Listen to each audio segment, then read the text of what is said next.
Hello guys, কেমন আছো সবাই? আমি এই শর্ট মতো যে ব্লগটা আমি বানিয়েছিলাম, এটা হচ্ছে হিমাচলে যাওয়ার সময় আমরা ডে ওয়ানে যখন জিবিতে ছিলাম। জিবিটা হচ্ছে হিমাচলে একটা অফবিট জায়গা। তো এটা হচ্ছে আমাদের হোটেলটা পুরো কাঠের ছিল।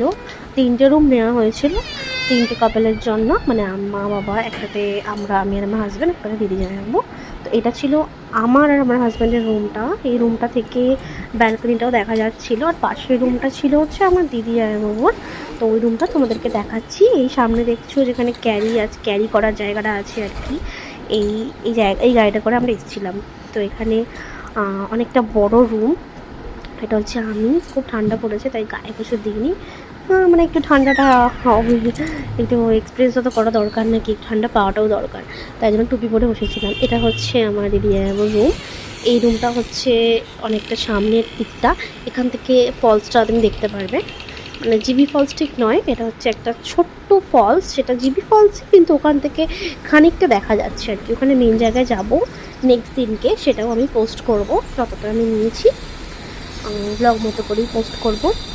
তো আমি ভয়েস ওভার দিচ্ছি যখন, এখন ফিল হচ্ছে আমি যে কোন জায়গাটায় আমি ছিলাম। দারুণ এক্সপিরিয়েন্স এটা।